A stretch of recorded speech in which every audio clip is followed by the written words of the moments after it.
네, 안녕하십니까. 가정문성센터 원장 하트러브입니다.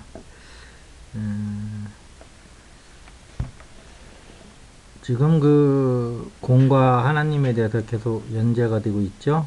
요새 이제 수행이 좀 깊어지면 개념적인 문제가 명확해지 수행에 좀 더 깊게 접근할 수가 있거든요.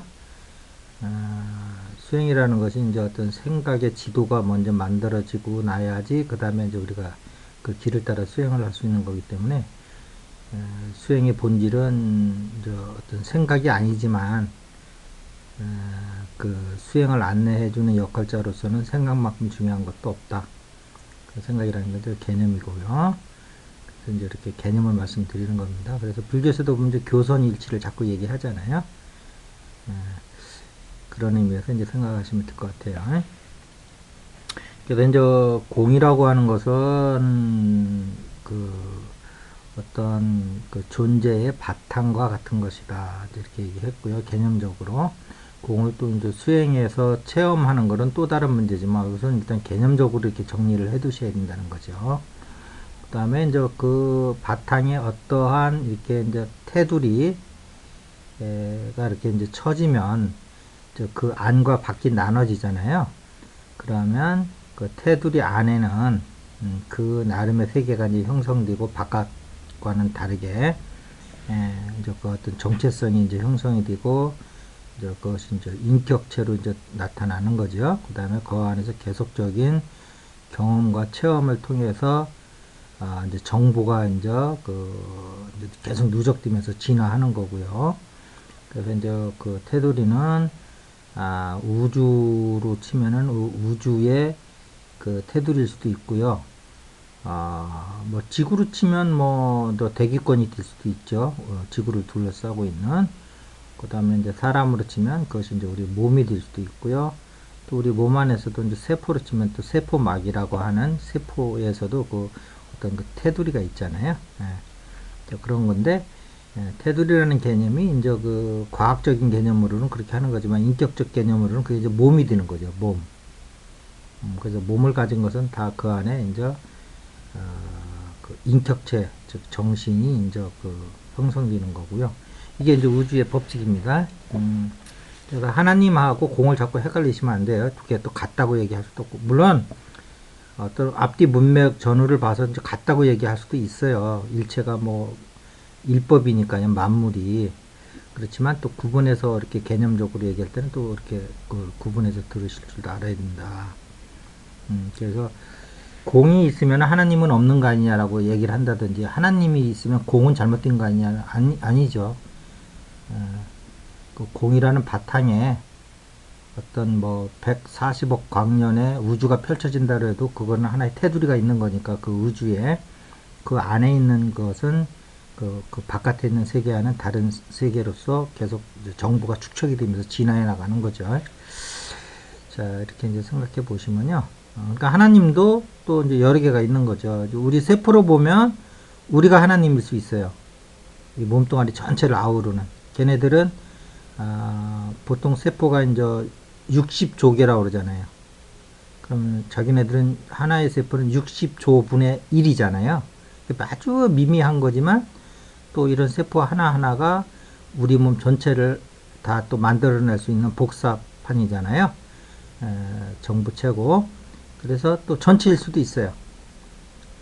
이 원리는 다시 우리가 140억 광년의 우주에 비하면 아주 미미한 존재지만 또 우주와도 같은 존재일 수가 있다. 이렇게. 우리 몸에는 빅뱅서부터 모든 그 정보가 우리 세포에 다 저장되어 있다. 놀라운 거죠.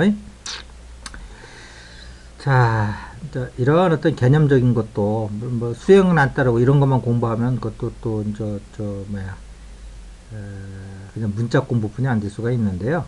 수행이 되면서 이제 이런 또 지식이 같이 달라붙으면 훨씬 더 양과 질적인 면에서 이제 풍부해지는 거죠.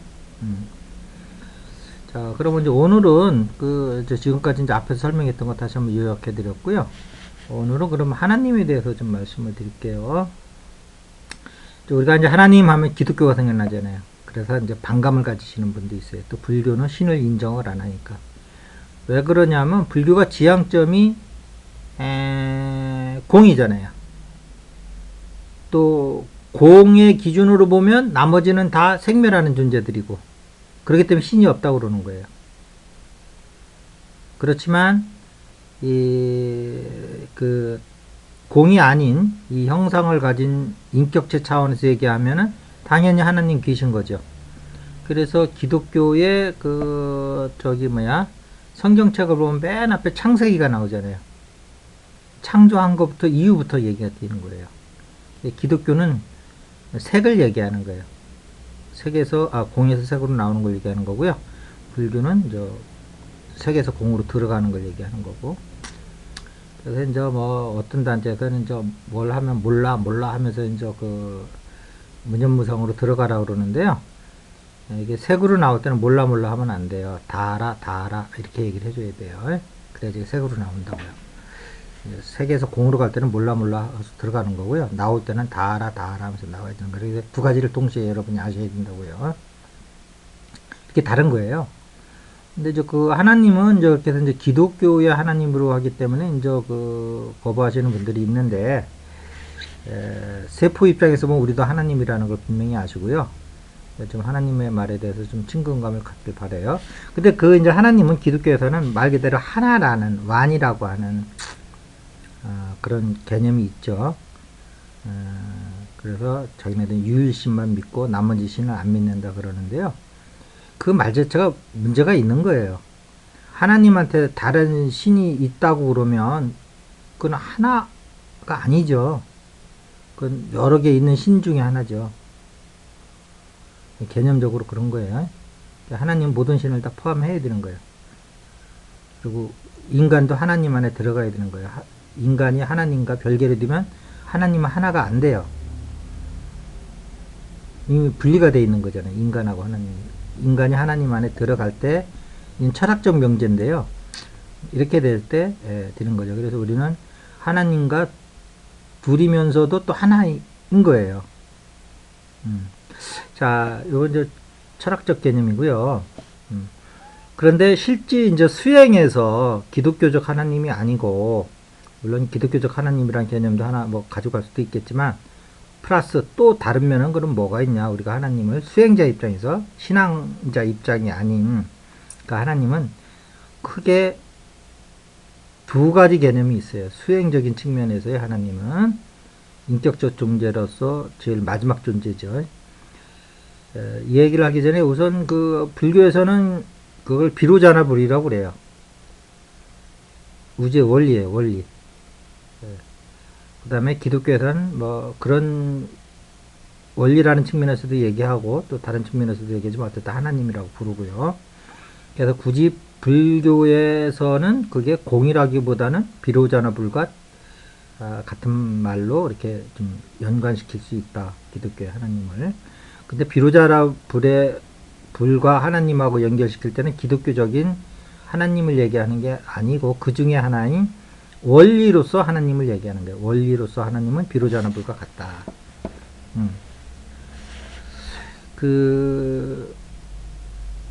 역사를 주관하시고 하는 거는 비로자나 불은 아니에요. 비로자나 불은 역사가 있기 이전에 역사가 돌아가는 바탕인 원리가 있는 거예요. 그 원리라는 측면에서.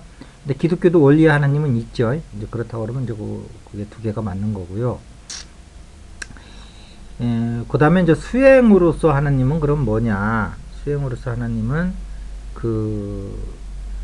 우선 우리나라 말에 하늘님이라는 게 있고 하나님이라는 말이 있죠. 그래서 하나님을 기독교에서 가져간 거예요.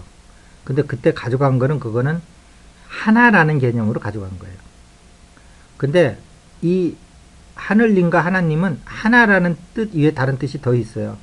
이런 뜻을 풍부하게 할 때 우리가 수행에서 다양한 하나님을 만나고 우리 수행의 목표로 삼을 수가 있기 때문에 풍부한 개념을 여러분들이 가지셔야 되는 거예요. 인간은 개념이 먼저 있어야지 그거를 성취하기 위해서 수행이 뒤쫓아가는 거잖아요. 여러분이 만약에 깨달음을 너무 당연시하면서 깨달음을 추구하지만 깨달음이라고 하는 개념이 없다고 생각해 보세요. 그럼 깨달음 추구할 수 없어요. 근데 어떻게 인간이 깨달음을 안 갖습니까? 아니, 여러분이 만약에 아프리카 오지에서 태어났다고 그래 보세요. 근데 거기는 외부와 고립이 된 그 정글의 안에 있는데 몇천 년을 자기네들끼리만 살아왔어요. 자연 채취하면서. 그래서 거기 깨달음이라는 개념이 없으면 거기에 태어난 아이는 평생 깨달음이라는 개념이 있기 때문에 깨달음을 추구할 수가 없는 거예요. 그러니까 깨달음이라는 것도 어떠한 인류 역사의 문화적인 소산이고 그것은 우리가 후천적으로 배웠기 때문에 하는 것이다. 이렇게 분명히 생각을 하셔야 돼요. 개념적 존재다, 인간은. 자, 그런데 그러면 하늘님과 하나님은 어떻게 틀리냐? 수행이라는 측면에서 하늘님은 우리가 어떤 한 울이에요. 한 울. 하늘이 아니에요. 원래 저 하늘을 얘기하는 건 아니에요. 나중에 또 얘기하겠지만 원래는 한 울. 한 울님이에요. 큰 울이다 이 말이에요. 울. 그 울이라는 거는 울타리 할 때 울이에요. 그 말이 또 울이라는 말로 변형이 된 게 우리. 우리가 남이가 할 때 우리. 큰 울타리 안에 같이 있는 존재들이라는 거예요. 우리로 변한 거예요. 울이라는 거 울타리 할 때 울이에요. 울. 그래서 한 울, 큰 울이라는 거예요. 한강 할 때 큰 강이라는 뜻이거든요. 한 밭이 큰 밭이라는 뜻인데 그 대전이 됐잖아요. 그렇게 뜻이 하늘님이라는 것은 한 울림인데 그것이 한 울에서 한에 있는 니을이 여는 법칙에 의해서 그가 한룰림으로 바뀐 거예요. 한울. 예. 그런 거니까 한울림이라는 건 뭐냐면 요즘 과학적으로 얘기하면 140억 광년의 우주의 그 어떤 큰 울타리를 얘기하는 거예요. 그 안에 그 우주 보편적으로 존재하는 그러한 존재를 한 울림이라고 그러는 거예요. 이해가 되시죠? 그러니까 기독교에서 그 유일신으로 하나님보다는 엄청 뜻이 크다고요. 자, 이제 한 울림은 그런 거고요. 큰 울타리를 얘기하는 거예요. 그 안에 있는 어떤 그 우주를 경영하고 관리하는 그 어떤 그런 인격적 존재를 한 울림이라고 그러는 거예요. 그러니까 이거를 외형적인 측면에서 이제 얘기하는 거죠. 그 다음에는 하나님은 뭐냐 하면, 근데 그 큰 울타리를 치고 있는 하나님은 나하고 별개냐면 그게 아니라는 거예요. 그분은 한 아예요. 한 아. 큰 나예요. 큰 나. 한 아. 나자 해가지고. 근데 이것도 연음 법칙에 의해서 한 아가 하나가 된 거예요. 그러니까 하나님 할 때 원래는 한 안님이에요. 한 안님. 그러니까 그 울타리에 처져 140억 광년의 우주 울타리를 그 안에 그 우주 보편적인 존재, 어떤 우주적인 정신을 가지고 이 우주를 경영하고 관리하는 그 분이 나랑은 관계없이 있는 분이 아니고 나긴 나인데 큰 나라는 거예요. 큰 나. 우리는 작은 나고. 아시겠죠? 그래서 우리가 수행을 해서 이 작은 나로부터 출발해서 내 안으로부터 최종 제일 높은 곳에 위치한 제일 큰 나는 인격적으로 제일 큰 나는 이 우주 보편적인 존재로서 한 아다. 큰 나다.